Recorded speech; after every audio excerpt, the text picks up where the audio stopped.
Welcome to the Conscious Living Podcast, conversations to educate, empower, and enlighten our world. An uplifting and inspiring series of conversations and talks with your host, Jackie Woodside. We are educating minds, empowering lives, and enlightening souls to create a world where love prevails. In this engaging podcast, we deliver exciting, positive, transformative talks and teachings designed to elevate your life. Now, let's join our host, Jackie Woodside, for this week's session.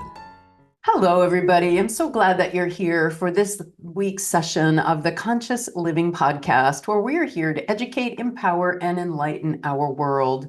That's really kind of what I'm all about, is people living a more engaged, more robust, happier, and yes, more conscious life. I think the more that people can recognize that their sense of satisfaction, happiness, and well-being actually is generated within, the better our world will be for everyone.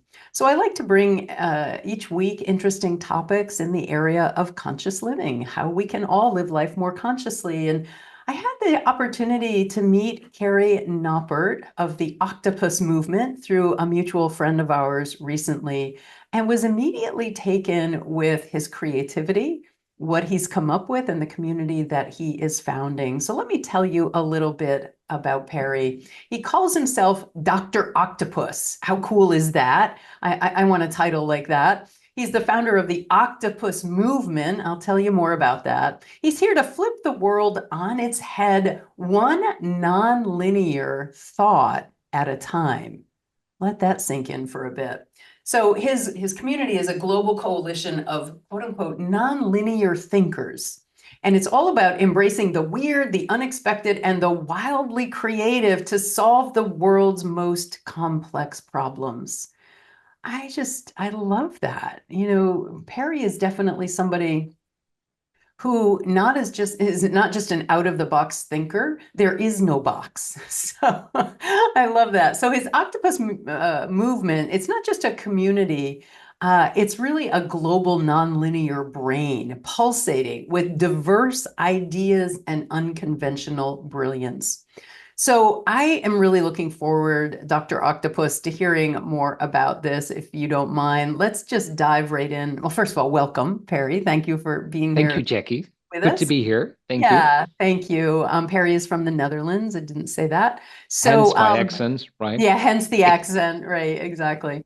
So let's just dive in. What is the Octopus Movement? It's a global community of nonlinear thinkers, but why octopus? Why is that the name? Let's start there. Oh, well, it started with so many things. I don't even know where to start, but at some point I was interviewing people that are slightly different, just, don't fit the box perfectly. And I've always had a fascination for weirdos. I'm a weirdo myself. I like weird people. I like people who do things differently. And I was creating a global nonprofit, to create more awareness of people that don't fit in the box, that we should not ignore them. There's this huge opportunity there.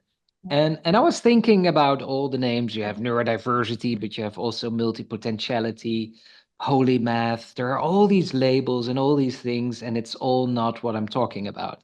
I'm Okay. talking about the nonlinear brain in a linear world.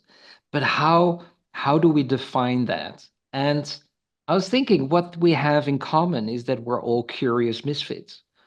We all are, we're all very curious, and we're all misfits in a way.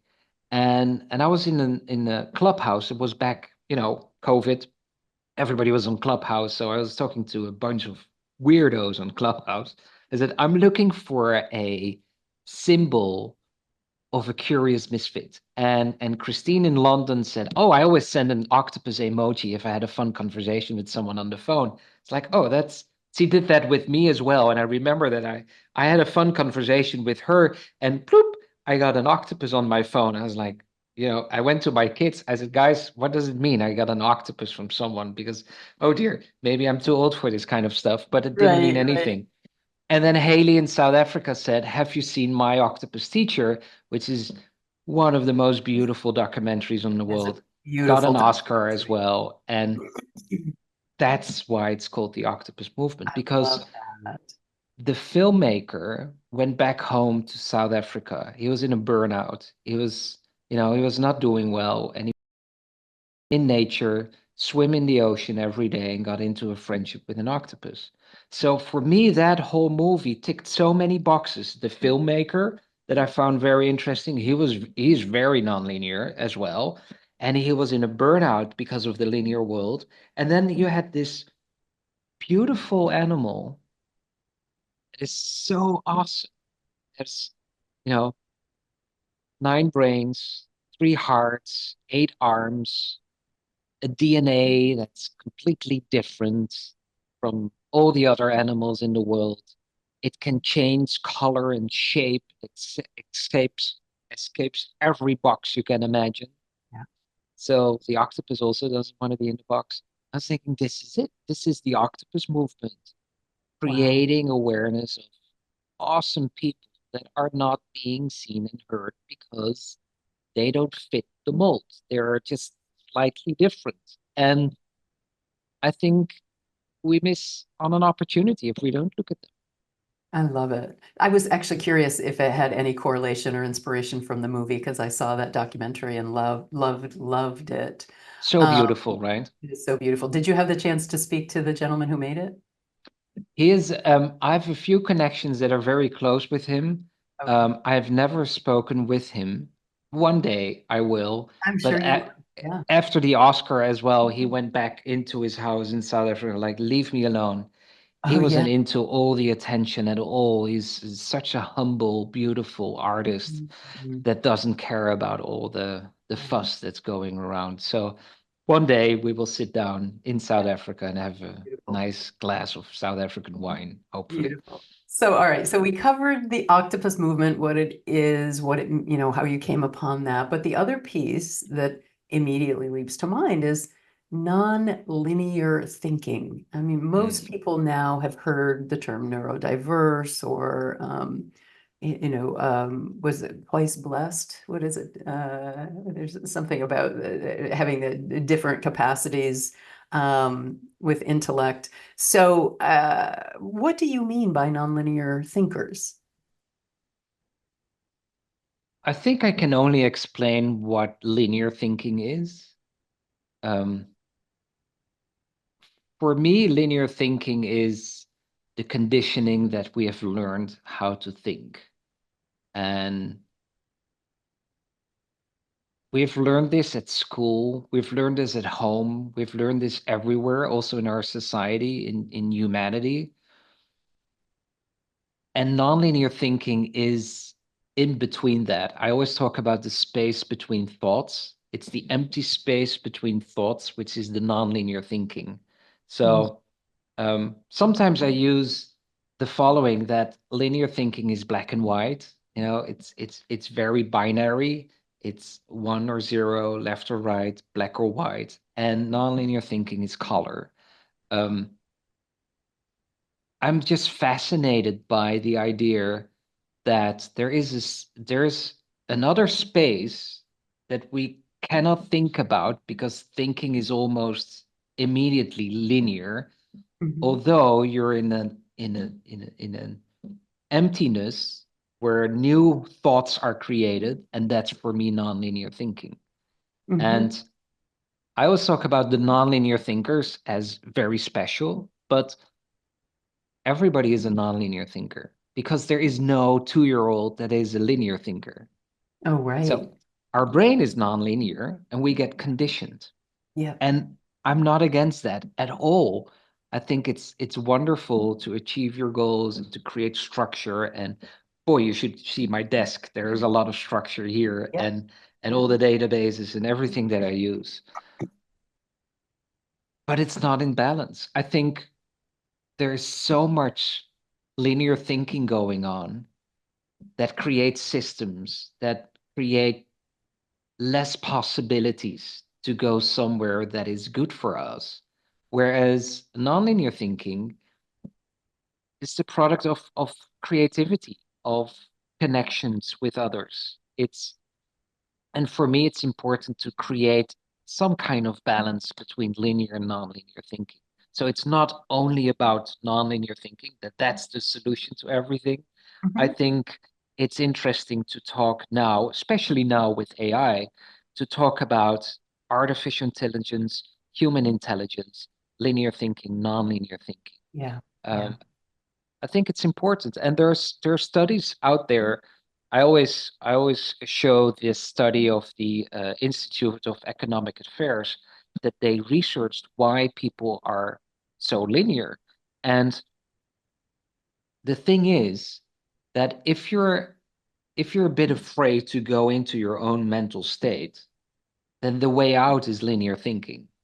I mean, if if you're against chaos, if you want to stay in control, if you don't know how you're gonna react to a situation that you don't have under control, so you don't understand your own mental being, your Mhm. own, your own mind, how it will respond to things that you cannot know in advance, then the way out is linear thinking. It's creating structure, it's creating a system, because then I know what will happen next week, next month.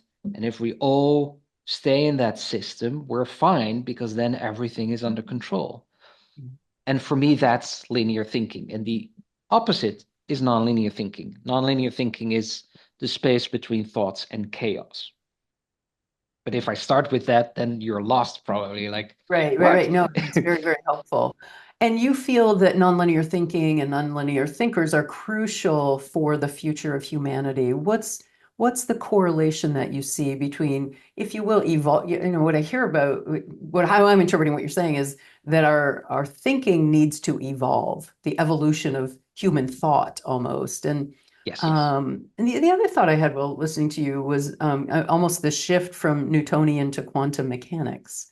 Hmm. Newtonian being more linear and quantum mechanics being, much more about the chaos and non-locality, and that, an atom can be in more in one place at a time, and, all of these very non-linear thoughts. So moving from the Newtonian world into the quantum world.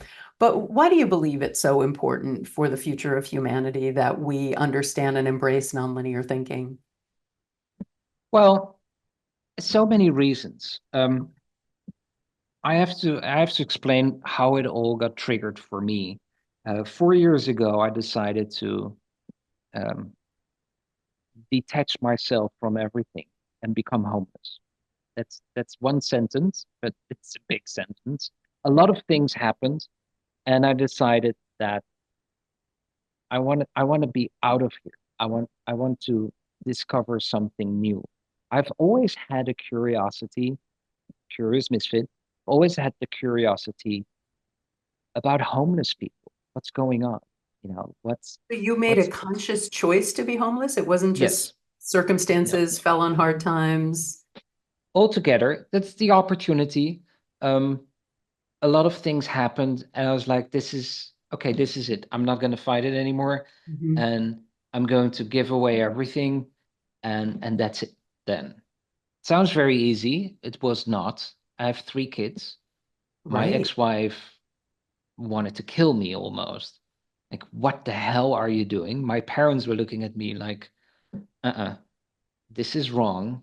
And that was my journey into why I think this is important without knowing this at all. So I Yeah. wasn't busy with linear, nonlinear thinking at all when I became homeless. I was an entrepreneur. I was doing all kinds of things. I was wearing a mask. There's neurodiversity involved. I was pretending to be someone that I was not. I was masking. I was keeping up the appearances. I was very hard on myself and also to others, and thinking this cannot be it. I need to get out of here. And in the 7 months that I was homeless, that was the discovery of a nonlinear brain in a linear world. And why is this important? Because there's so much going on around us. And if we're not able to look at things from different perspectives, we're stuck. And it's not going very well in the world. I don't want to be pessimistic, but we're not doing a very good job. and I want to do a better job. And I have 3 kids, all 3 of them in the space of neurodiversity, myself included. And it's not going well. If I look at education and I see how they're struggling because they don't fit in that system perfectly, I'm not against hardship at all. It makes us who we are as well. Mhm. So for me, it doesn't need to be that everything is perfect and everything fits together, but it's wrong if your child has dyslexia like me and my daughter, and you're being kicked out of school because according to the system you're not smart enough, but you're very smart, but it Mhm. doesn't fit into that system what is expected from you.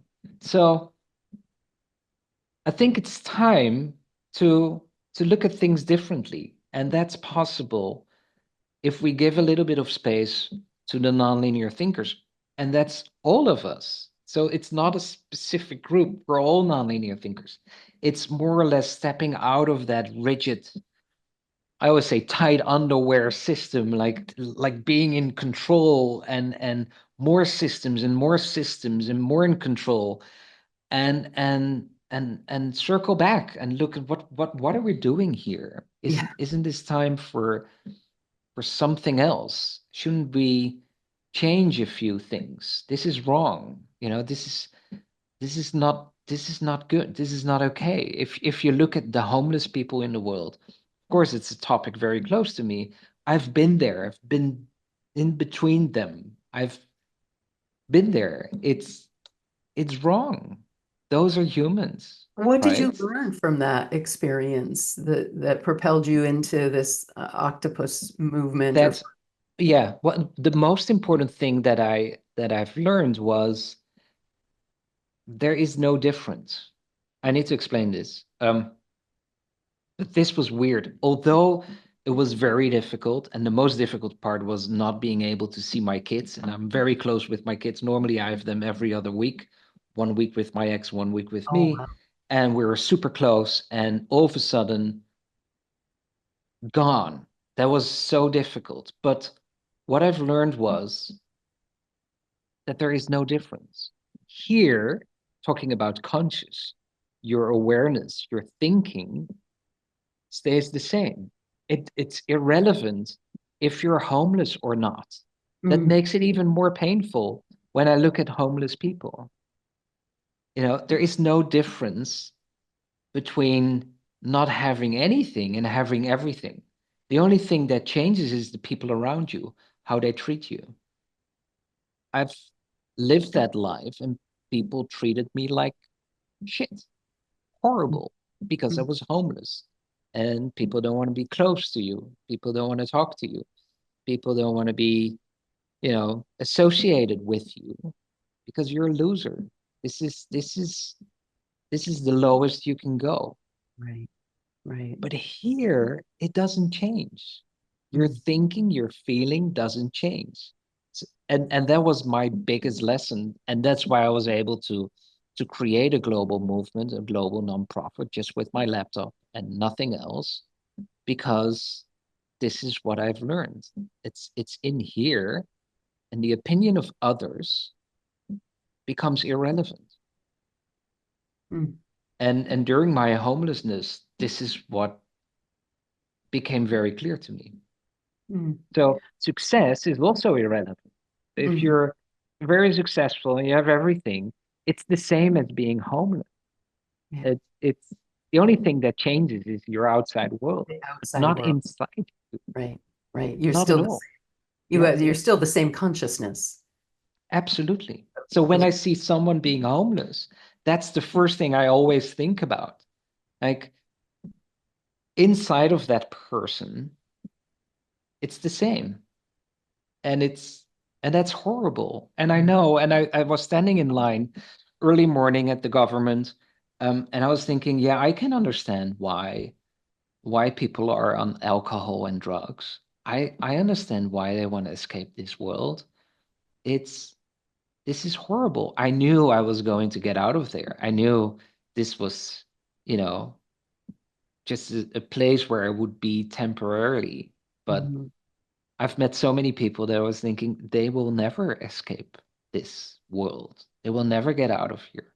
And the sad thing is that it's becoming bigger and bigger, this group of people.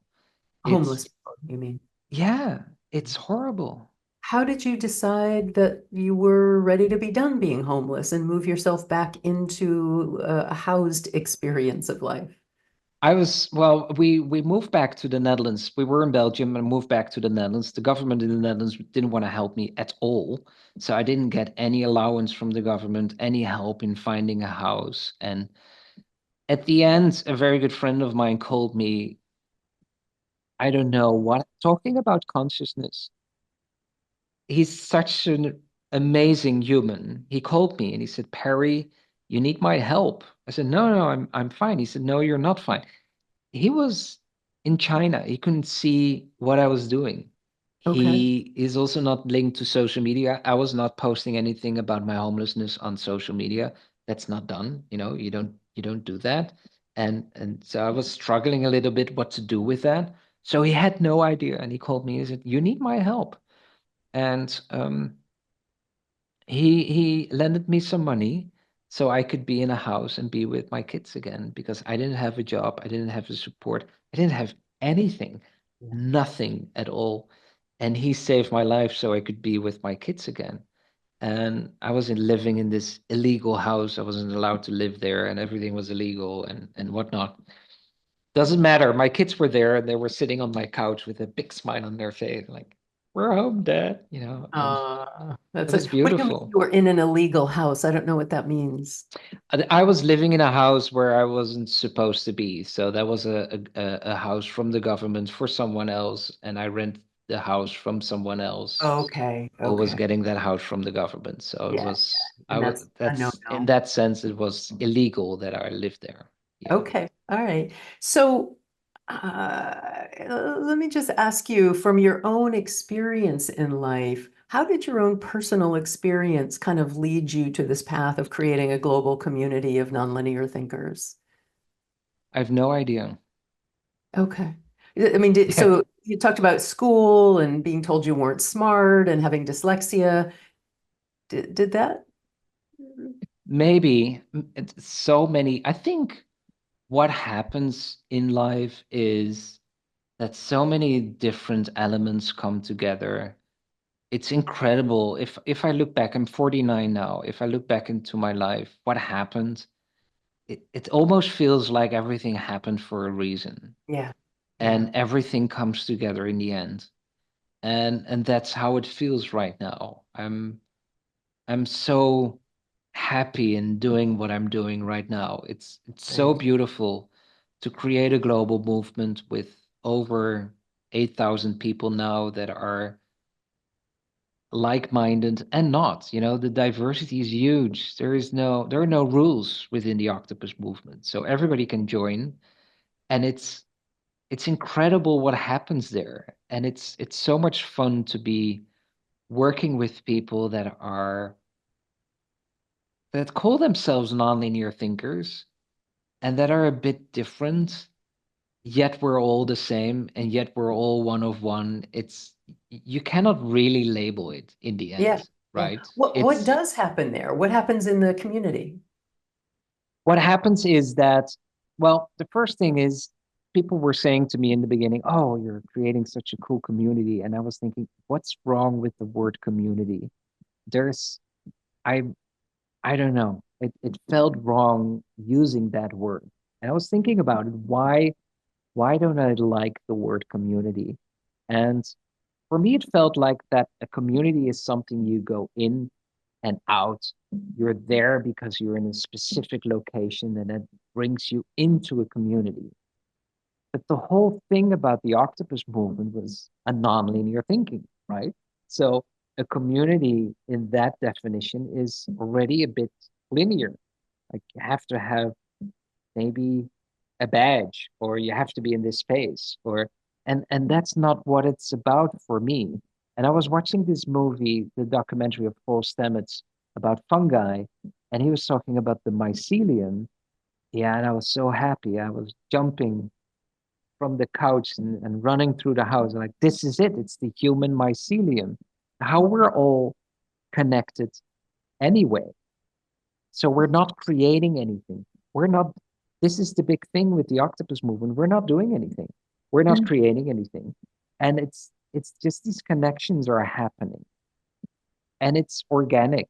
It's nature. And I love that. And what we also do is we have a think tank, which I'm very proud of, bringing 30, 40 very nonlinear thinkers together from all over the world. And we've created a system what really works well with nonlinear thinkers. And we can deep dive within 50 minutes and create a white paper of different thinking into a topic. We help Wow. organizations, governments, education. We're now working together with NASA as well. It's unbelievable what happens if you put that together. And that was the initial thought of the Octopus Movement. We're missing out on an opportunity. And bringing these people together, it really works. If you see what we can create in such a fast period of time, it's incredible. And we now do that with classrooms as well all over the world. So a whole classroom with kids can log into our think tank and think with us about hunger and homelessness and well-being and climate change and education. It's awesome. That's It's fantastic. Wow. unbelievable. What are you doing with NASA? How is nonlinear thinking helping NASA? Well, there are a lot of nonlinear thinkers at NASA, that's for sure. Awesome. And they just love the way we approach nonlinear thinking. We help them with think tanks, keynotes. We even talk about leadership at NASA in a nonlinear way. They're very open to this whole concept. That's It's great. unbelievable how much fun it is to work with NASA. It's like this That's whole advertisement right now, but I'm really amazed It's really great. about the people that are working there. That's It's incredible. That's Yeah. fantastic. So, you're definitely painting this picture about the benefits of being a nonlinear thinker, and yet, as you said, we are programmed uh, through kind of the evolution of thought to be linear thinkers.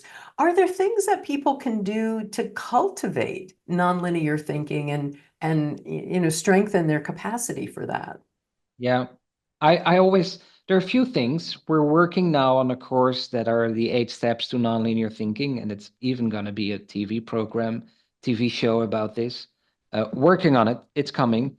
But for now, we created a mantra in the Octopus Movement, and it's very close to Timothy Leary. I've used that from him. It's turn on your nonlinear thinking. So the awareness of turning on your nonlinear thinking, and everybody can do that. Yeah. If you're a parent and your kid comes home and all kinds of stuff is happening, and you have the consciousness, you're thinking of, now I'm going to switch on my nonlinear thinking. And that's the beauty of humans. Then immediately something happens. Immediately. The only problem is that if something is not going well or you're stressed, your linear thinking kicks in immediately. So some consciousness, some awareness to switch on, turn on your nonlinear thinking is very important. Then it's tune into the human mycelium. It's tuning into the connections we have that is there already. And I think that is also very important because we tend to go into connections in a linear way as well. We have a very hard time in listening, really listening, because most of the people are listening, preparing themselves how to respond to what they're hearing, or immediately addressing the fact that they understand what you're saying by showing off what they know that is related to the topic. While in a nonlinear way, to listen is in a different way. So if you can tune into the human mycelium and really go into these connections Mhm. and use your nonlinear mind, beautiful things happen that you cannot plan. It's not a system. And then finally, drop out of the laws of thought, then the circle is round. The laws of thought is the binary thinking. The thought that you create, even while listening to me, everybody's creating thoughts. And it's interesting to drop out of these thoughts in your awareness as well. You hear your thought, you think Mhm. about your thought, and you can just drop out and say, okay, this is my thought. I'm going to park it here now Mhm. and leave it as it is because it's limited anyway. Every thought is limited. So Yeah. why not drop out of the laws of thought and go into a space where there's nothing and where you can create amazing things?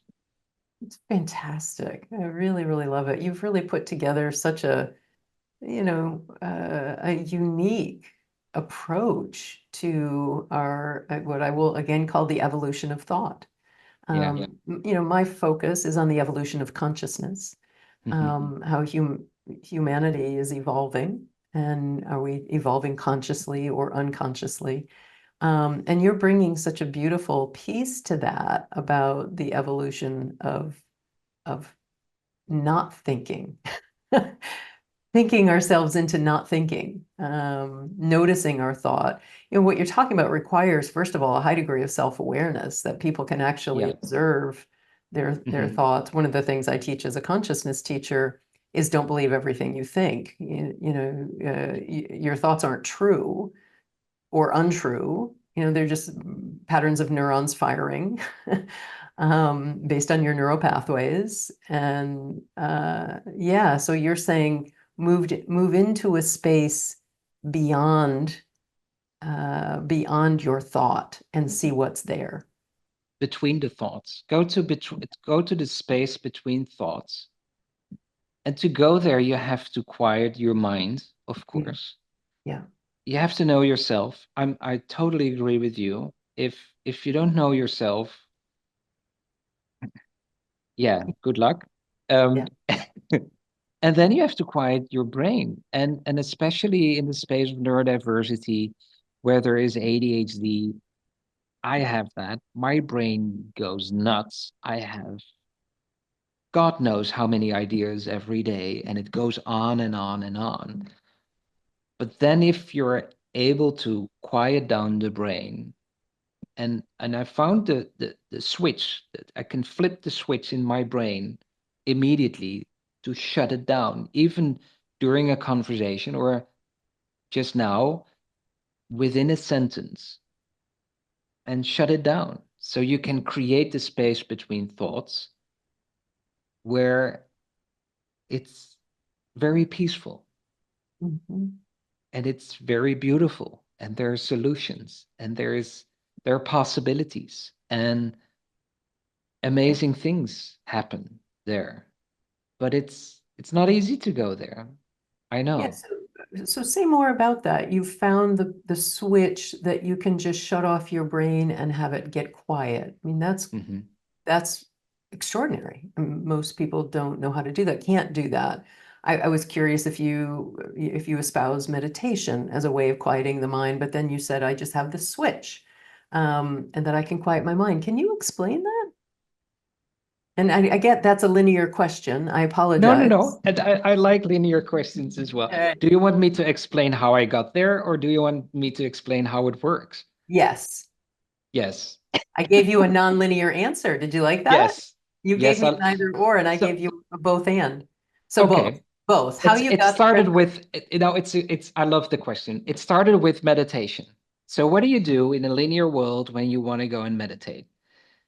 You download an app, and there is a system in meditation, and then they explain to you that you need to count, for instance, one, two, pause, three, four, and repeat and repeat. So by repeating, you quiet down your brain a little bit because it's in a repetition of thoughts, and then slowly maybe you can quiet down your mind a little bit.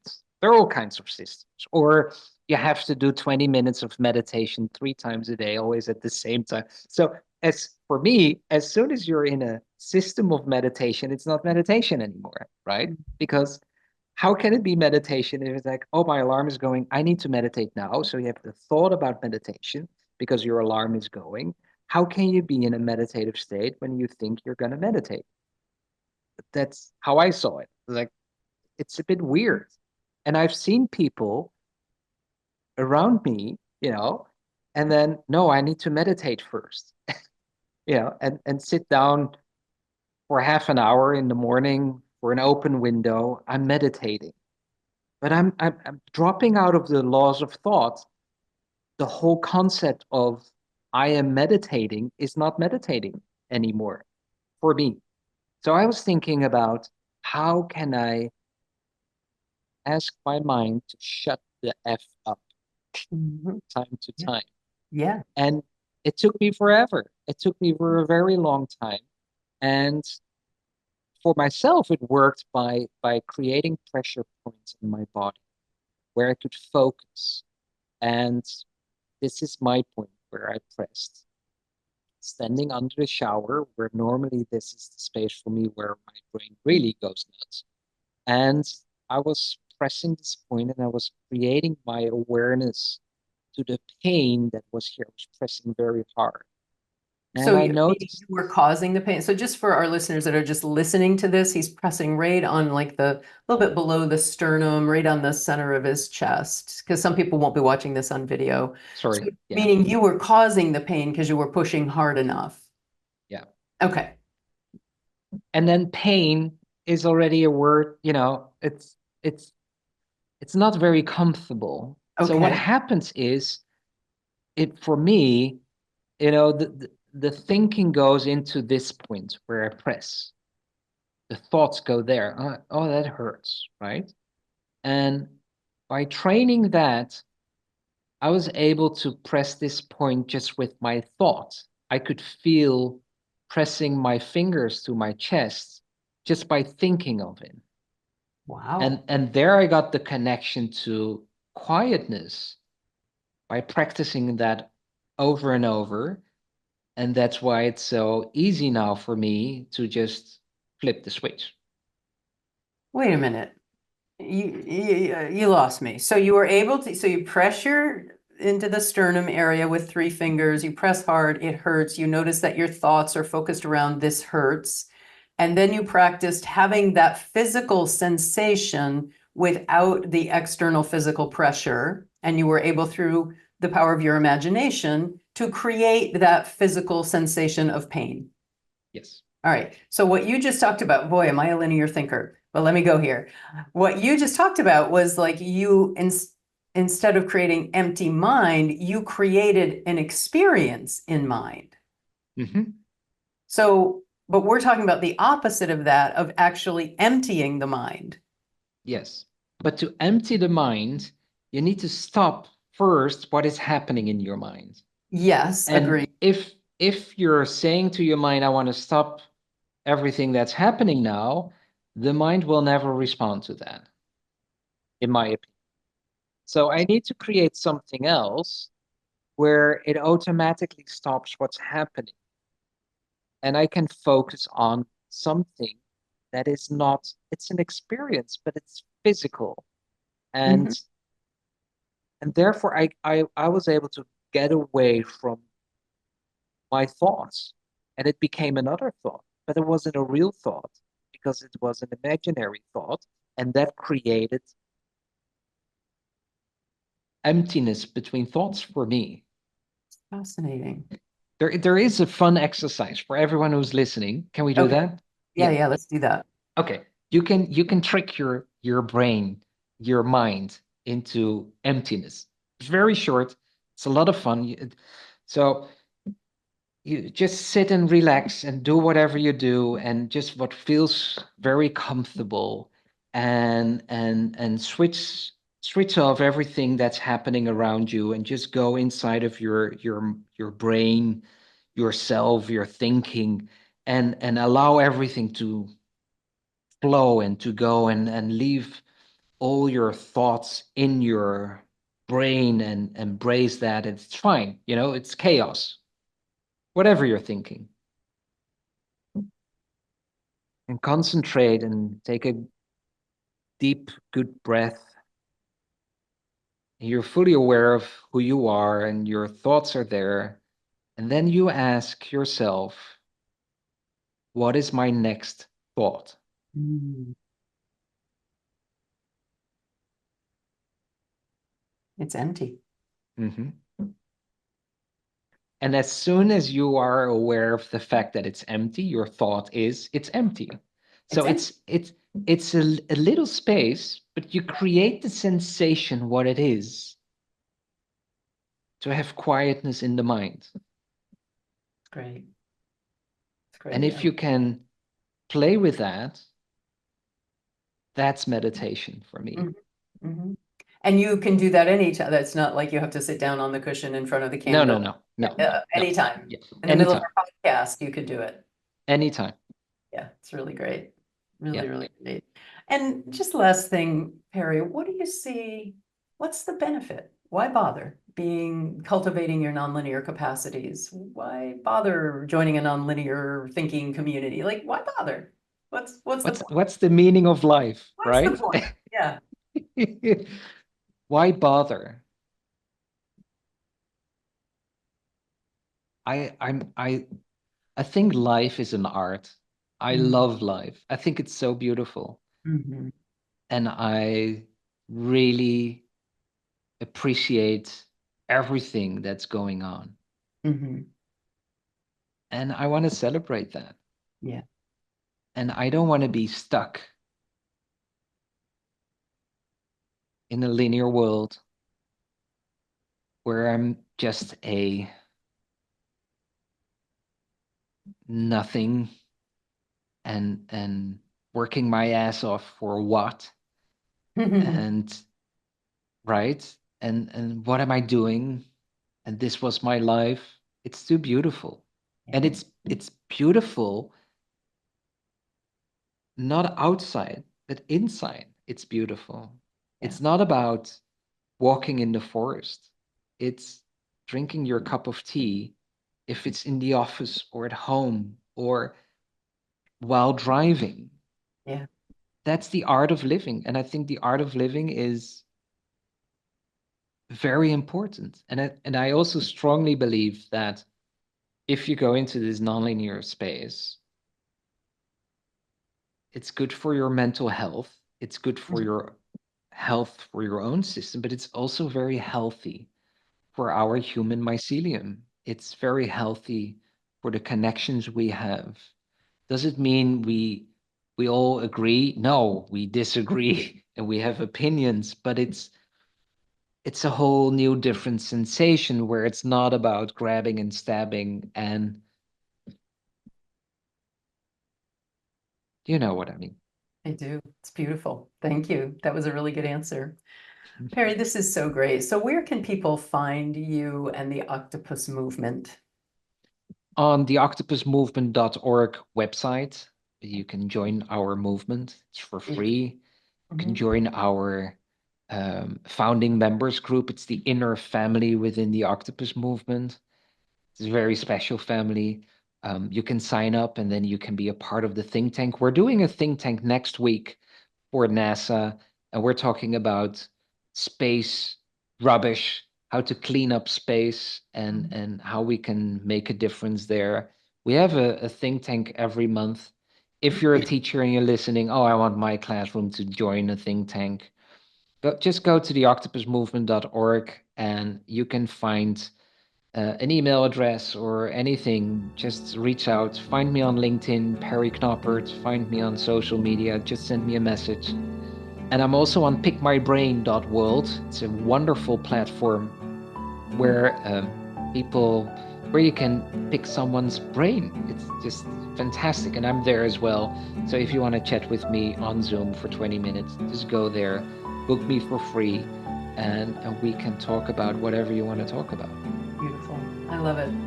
I love it, Perry. Thank you so much for bringing just a breath of fresh thought to the Conscious Living podcast today. It's been really great being with you. Thank you, Jackie. And these were cool questions. I love them.